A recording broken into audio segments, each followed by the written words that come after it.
I first want to start by thanking my friend Pummy for inviting me here.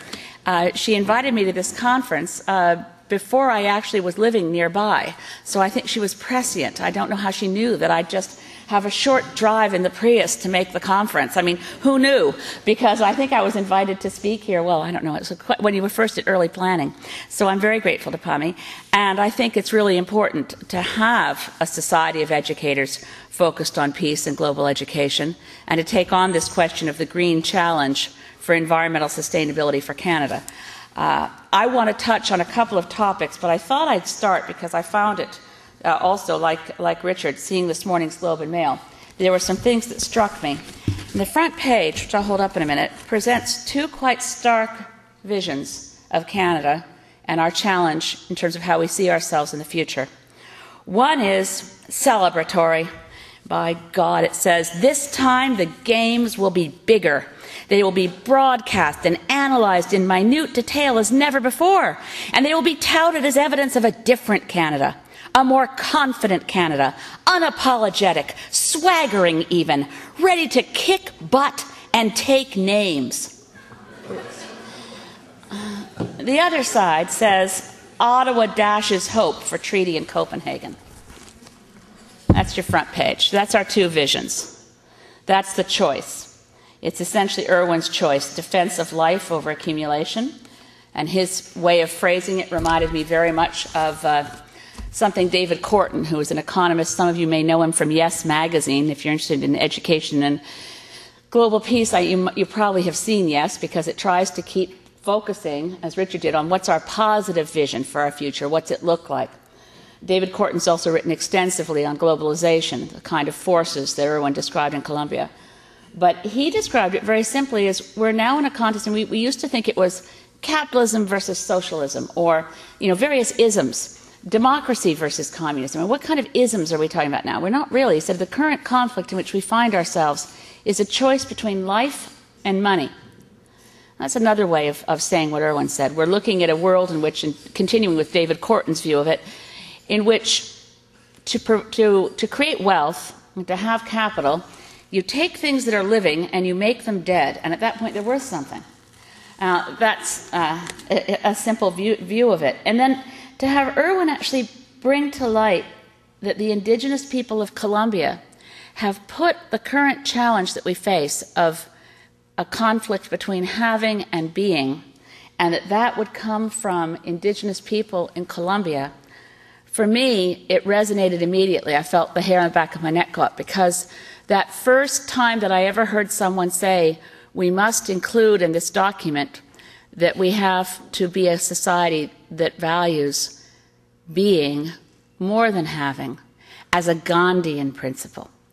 And the first person I heard put that forward, I'll describe the scene because it was one of the rarest and most extraordinary experiences in my life. We were in a hotel room, a conference room in a hotel, small one, about 30 people, in Rio de Janeiro. Our meeting was chaired by Mikhail Gorbachev. We were writing the Earth Charter, and we had people from all around the world with different perspectives, so that we had the perspective of an Islamic woman, not your average Islamic woman, being that it was Princess Basma of Jordan, but Mercedes Sosa, who just passed away, the great Argentinian singer, Leonardo Boff, the Brazilian theologian of liberation theology, and Kamla Chowdhury from India, who worked in the Gandhian Center. And I thought, because we need to have a vision of the kind of world in which we want to live, I wanted to make sure that I shared with you the Earth Charter as a document that I hope you will share with your students. How many of you are already doing this? Using the Earth Charter, because I saw, yeah, okay, so I didn't bring copies of the Earth Charter. As a matter of fact, at the moment I realized I wanted to talk about the Earth Charter, I asked one of my volunteers to run out and get a copy of this book that's for sale outside. I'm not flogging books, but I am selling 3 of them. But this has the Earth Charter in the back of it, but you can also find it on any website. Just Google Earth Charter and you can find this. Where this document came from, besides that hotel room in Rio, was an effort over a period of many years. Initially, we hoped to have an Earth Charter to stand something as the United Nations Universal Declaration on Human Rights stands as soft law in the world, to provide a different relationship of how we treat each other as human beings, to respect the dignity of every human being at all times. And that's basically the Universal Declaration on Human Rights. But the United Nations in its foundational documents wasn't necessarily paying attention to that image of spaceship Earth, although interestingly enough, the first time that it is recorded that someone spoke of us as on spaceship Earth was on the floor of the United Nations when the U.S. ambassador to the UN was Adlai Stevenson, and the pictures had just come back of what it was like to see the Earth from outer space.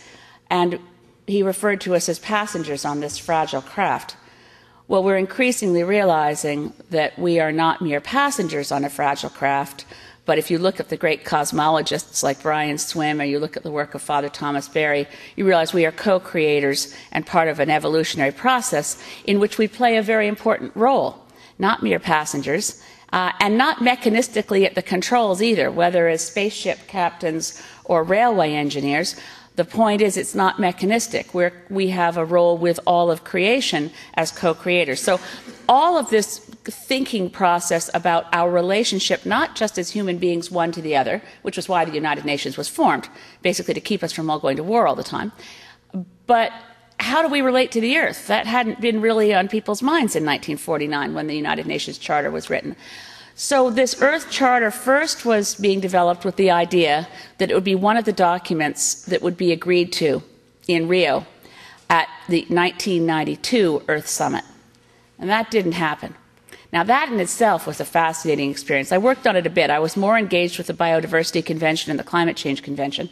But a lot of groups, particularly communities of faith, the Society of Friends, the Buddhists, Anglicans, all kinds of people put in thoughts to the Earth Charter. But in a negotiating context, I can remember Canada's, at the time we had something called an ambassador for environment and sustainable development at a UN level. That position has since been terminated recently. But the first one was actually a man, the late Arthur Campo, wonderful man, really close friend of Brian Mulroney's, which is why he got the post, but he was terrific, just terrific man. Anyway, he was saying in the UN negotiations, the Earth Charter, we're trying to figure out what it was going to be, and he didn't want it to be like a UN document full of this, whereas all parties withstand, blah, blah, blah. You know. He said this should be an inspirational document. It should be the kind of document that a child could put on the back of a bedroom door. And someone from a developing country said, our children don't have bedrooms. So the conflict in making something that was appropriate from different cultural, different perspectives, something that reflected the whole Earth community, but particularly from different human perspectives. I mean, the world is not fair. The equity issues are enormous. So how do you make a document? And the religious conflicts could be huge. So after the failure of the Earth Charter at Rio, a few people decided it shouldn't fall by the wayside.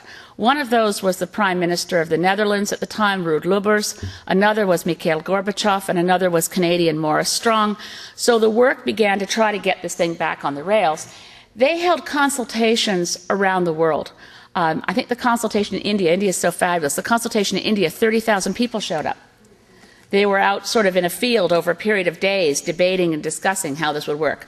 Input came with meetings all around the world. So there was a big civil society input. I wouldn't want to make it sound as if we actually drafted it there. But we had a drafting session.